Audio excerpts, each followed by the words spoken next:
Hello and welcome to Journeys of Restoration.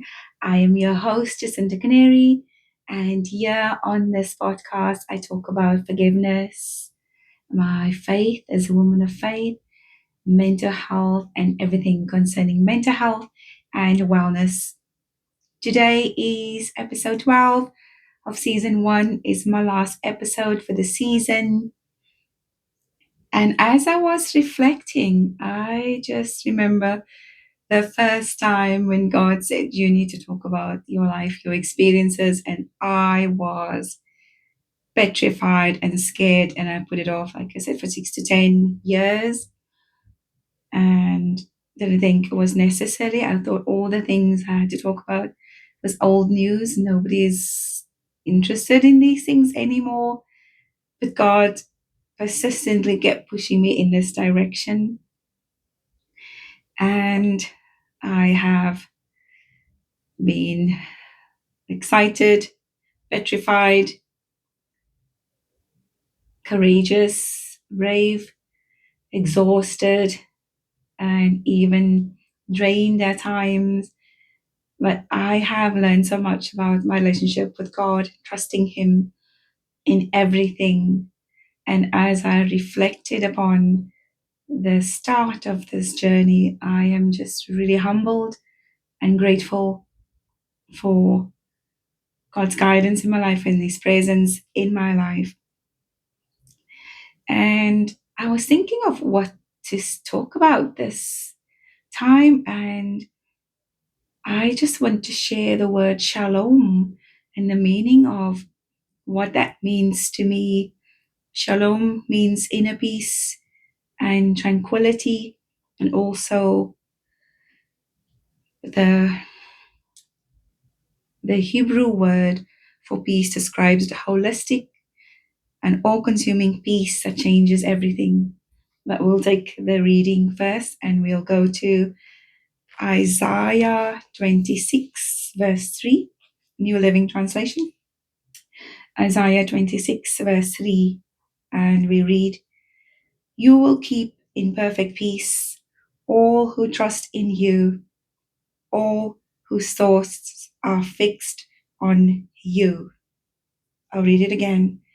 "You will keep in perfect peace all who trust in you, all whose thoughts are fixed on you."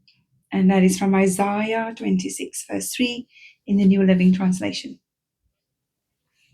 And what does that really mean? I take peace, that God gives us peace in everything. So we need to depend on Him for everything. And shalom has so many deeper connotations. It means that feeling at ease, having comfort, and most of my healing journey, I have had seasons of doubt, of anxiety, where I've been tested, where I've been challenged. The storms were coming hard and fast. At the beginning, when I decided to do the season and the whole podcast, I was under attack and I was so close to give up.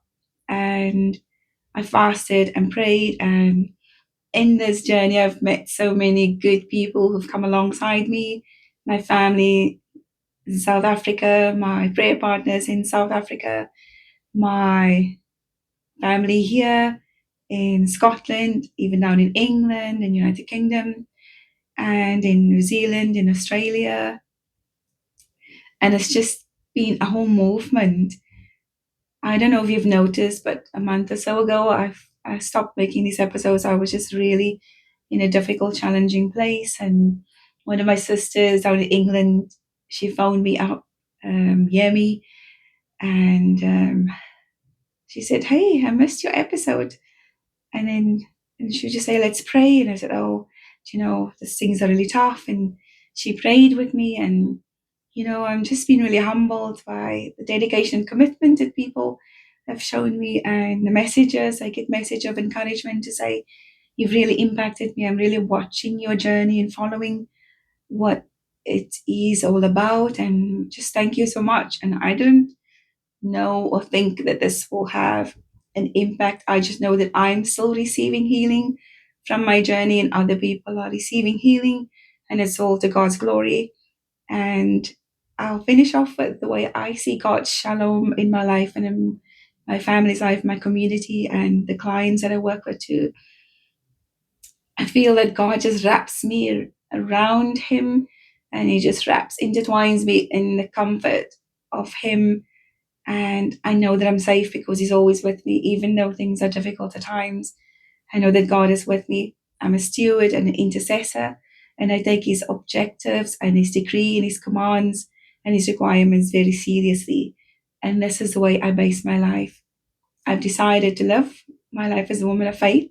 It landed upon me, but also as I've delved into the history, a lot of the women in our life, my great grandmother, my mother, and from my dad's side as well, I believe people were come from a generation of women of faith. And this is so important to me. And I feel that this generation really needs the prayers. And I took it upon myself to pray for our generation, our children's generation, and their children's generations yet to come. I always pray in my declarations and prayers to God, please let this journey of unity and restoration and love and forgiveness and protection, let it be for myself, my family, our children, and their children's generations yet to come, because this is the way I believe our generations and generations before me, and my great grandmother and grandmother and mother, from my mom and dad's side, that they were praying, and we're still standing on these legacy prayers. So I've taken it for myself to be a legacy prayer intercessor, woman of faith. And I will just leave you with that. And I leave you with the peace of God. Peace be with you. And may your peace be unto others as God gives us that peace. And may you have a lovely season of Christmas, of Christ's birth and His coming.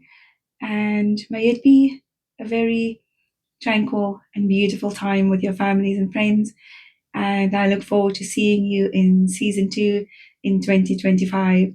Stay blessed and beautiful. Till next time. Bye bye.